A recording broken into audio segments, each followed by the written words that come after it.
So my leg went dead. I was halfway up a ladder in the middle of a fire, chainsaw in one hand, a different tool in another, and a breathing pack cinched around my hips. And the second that the pain hit, my first thought was, I'm fucked. And then I'm like, dude, I can't show weakness. I'm the only woman on this department. I cannot say anything about this. So I just had to hope for the best and pray we didn't get any more calls that night. This is Hustle Rebels, the podcast for people who still want to win, but are starting to question the cost. I'm Renee, your host and burnout recovery expert. I help overachievers get out from under the grind culture, stop sacrificing themselves to a system that literally never gives back, and actually live a life that they worked so hard for like they deserve, before retirement takes their decrepit body. If you've ever pushed through a warning sign that your body sent you because stopping just wasn't an option, because you didn't want to look weak, or you told yourself that you would deal with it later, I need you to stick with me, because by the end of this, you're going to understand why you can ignore your body for years, and it still doesn't feel like a warning. It just feels normal to you. And also why pushing through isn't the big flex that everyone tells you that it is. It's actually what turns something manageable into a full-blown crash. And why finally breaking down doesn't mean that you failed. It means that you finally stopped pretending that you were fine. And it's actually your hidden breakthrough. Just real quick, if this is already landing, make sure you're subscribed. This is how we start to dismantle the hustle culture without asking you to opt out of your own ambition as well. So this week's solo episode is pulled directly from last week's conversation with Ryan Syverson.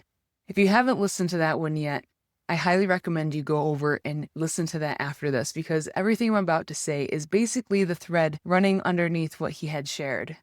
It's a pattern that once you notice it, you really can't stop noticing it. I've noticed it in my clients, in my conversations, and honestly in my own body. And before we really get into the nitty-gritty of what it is, I want to take you back to that ladder moment that I first talked about. Now, this call wasn't supposed to be a big deal. It was just a normal routine chimney fire. I was just carrying up some tools like a chainsaw, another tool, up the ladder with my breathing pack cinched around my hips, and as I was halfway up there, my left leg just literally went dead. It was so much pain, I can't even really describe it to you. And I remember thinking, this is not good. This isn't a hip issue. This is my back. And I think I am fucked. And before I could even process that, the next thought that came in even faster and louder is that I am the only woman in this department, the first and only woman. I cannot say anything about this. I just have to pretend that everything is okay. I cannot show weakness. And I was actually driving the ladder that shift, which thank goodness, because at least I could just get through it without having to do a lot of the manual stuff. And I just kept telling myself, just get through it, just get through it, just get through it. Take a bunch of naproxen and pray to the heavens above that we just don't get any more calls. And just don't give yourself an ulcer with all the naproxen that I'm taking. That moment on the ladder didn't come out of nowhere. Before that, I had hip pain for months. I told myself that it was from deadlifting because I was pushing myself hard in the gym, and I figured that I was just working out wrong. I had had a very minor surgery before that, and I just must have gone too deep into it too quickly because I was deadlifting pretty heavily, like 300 pounds. And so I just think I started too much too fast after this minor surgery. But instead of fixing my form, I just thought I could stretch it out. And then as I thought I could stretch it out, I just kept adding more weight. And I just kept ignoring it. I kept taking more naproxen. I kept stretching out a little more, and more. Until the day that my leg just stopped working entirely in the middle of a fire on a ladder with a chainsaw in my hand. And the culture I was in didn't exactly discourage that. Our chief used to say, you can sleep when you're dead, like stop bitching and complaining. We'd work 24, 36, 48-hour shifts and wear it like a badge of honor. nobody could say that they would outwork us because then we'd have another reason why we outworked them. That was the whole identity. And it didn't stop with my back because I was still a product of the diet culture as well. And what I thought was a clean, healthy diet, I ended up eating these keto noodles and thinking that I was doing everything right by the rules that I had been taught, except it wasn't right for me. It was processed food dressed up as health food, and it triggered a chain reaction that led to a string of surgeries, and my body just started shutting down very rapidly. Everything that I had thought I had built, my identity as the strong, reliant one, the firefighter, the person who never needed help, all of it just started falling and failing. My body just started failing all at once. And then I just lost my career. From the outside, that looks like total collapse. It looked like one from the inside too for a very long time. And so I want to tell you a quick story about my cousin and my nanny's car with a 96 Taurus. It had a check engine light, which turned out to be the catalytic converter, which to him, my cousin, it was not a big deal. So instead of actually fixing it, he just slapped a nice big old piece of tape on it. Problem solved. In his mind, my nanny couldn't see it anymore, so she'd stop asking him about it, stopped bugging him about it. The catalytic converter was still broken. She just couldn't see the warning signs anymore. That's exactly what I did with my own body. The hip pain wasn't a warning to me. It was an inconvenience, and I was managing it with more naproxen and more stretching. My leg going dead in the middle of a fire on the ladder, it wasn't stop. It was, let's figure out how to still get through this shift. I didn't fix the check engine light. I taped over it, just like my cousin did with my nanny's Taurus. It just kept driving. And it's not just a me thing. It's literally what a lot of us are trained to do. Literally trained, in my case, in a firehouse, where the whole job depends on being able to perform through the pain instead of stopping for it. Nobody hands us a manual that says, ignore your body, you'll be fine forever. But the culture teaches you the same lessons anyway. The version of you that keeps going no matter what is the one that gets respected. The version that stops and says something's wrong gets left behind, or worse, gets doubted. You don't stop. You just get better at hiding it, really until you can't. So this is the big takeaway. This is what really matters most about all of this. And I want to make it really practical for you guys. If you're sitting here and just thinking to yourself, the only way to fix your life is to quit your job, leave your relationship, blow the whole thing the fuck up.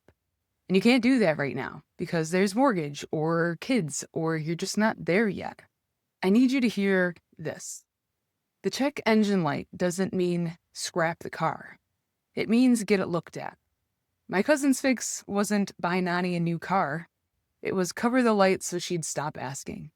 But a lot of us do the flip side and make a different mistake in the same way. We see the light and we decide the only way to fix it is just getting rid of the whole car. Quit the whole job, leave the relationship, burn it the fuck down and start over. But sometimes that's not the fix either. It's not one side or the other. Sometimes the fix is just figuring out what's actually broken. Is it the job? Or is it that you've never once said no at the job? Is it the relationship? Or is it that you've been micromanaging everyone else's feelings and calling it love? You don't get clarity by staring at the light and panicking. You get it by popping the hood and actually looking. So if you're feeling stuck, like you know something's wrong, but you can't make a big dramatic exit right now, you're not actually stuck. You've just been skipping the diagnostics and jumping straight to a panic decision, one side or the other. But you can just start smaller.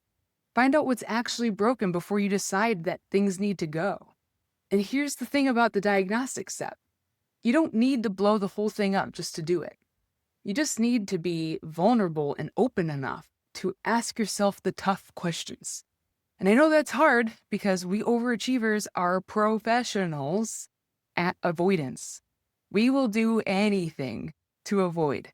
Pick up another project, chase another goal, stay busy enough that we never even have to sit long enough to ask the one question that actually matters. Why the fuck am I even burnt out? Because here's what I actually know to be true. If you feel stuck, like you can't actually change your job or your relationship or your particular circumstance right now, you can still change the lens that you're looking through at it. But that only happens if you're willing to ask yourself the hard questions instead of avoiding them. And this is honestly what Brainspotting is so good for. It's one of the tools that I use quite often with people that I work with. And it gets past the surface level answer straight to what's actually underneath.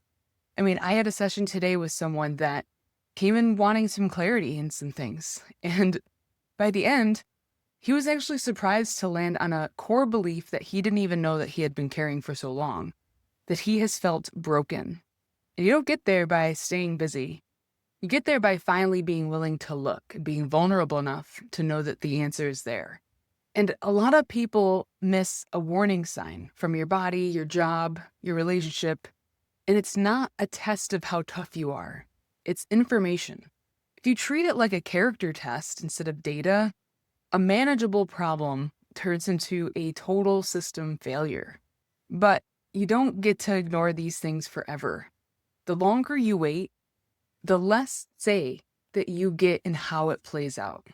Right now, you get to choose how you respond to the warning.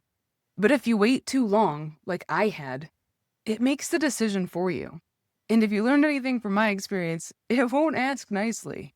And this is what took me the longest to accept. The identity that got you to that breaking point, the one that prided itself on outworking everyone, on never needing help, on pretending, that version of you was never meant to be revived. You don't need biohacking, another productivity hack, another routine to get to your old self. That old self got you exactly as far as it could and as it needed to. And the collapse isn't proof that you failed. It's the hidden breakthrough that you didn't know that you needed. So let's pull this check engine light off to the side for a second. We have the pattern, which is we treat our body's warning signs as an inconvenience to push through instead of information to act on. Because in hustle culture, ignoring the signal is treated like proof of strength, a badge of honor. But there's a cost to that. Every single compounds. The hip pain becomes more naproxen, becomes the moment your leg goes dead on a ladder. And by the time the body forces the stop, it takes way more than it would have if you had just listened early. And then you have a shift. The goal isn't to muscle through the signal or to shame yourself for missing it for so long. It's to start treating your body's data as information that you're allowed to act on before it becomes mandatory, before you start losing control, and let go of the identity that needed to prove it could survive without doing that. So if any part of this hits something in you, and if you're sitting on your own version of that ladder moment right now, either bracing for it or just already living inside of it, this is exactly the type of work that I do with those I work with inside of Burn the Blueprint. We rebuilt deliberately on your terms instead of waiting for your body to make the decision for you. The link is in the description and show notes below. I've also created a new school account, a space where we'll not only go deeper on burnout recovery and nervous system regulation techniques, but it's also a community that you can have shared experiences with others. Plus, I'm really excited about this. I'll be doing a weekly live session called the Regulation Room, where you'll have the opportunity to ask questions and we can just chat about this shit together. The link to join is going to also be in the description show notes. And as always, if you haven't already, please subscribe, follow along on socials, and if you want this kind of thing in your inbox too, the weekly Recharge newsletter is linked below, which comes out every Wednesday. You're not weak for finally listening. You're just done being the only one that never got to. And if you haven't listened to my conversation with Ryan Syverson yet, go do that next. It is such a great conversation, and it's exactly what it looks like when someone finally lets the crash happen, instead of just bracing yourself through it. So, see you guys next time.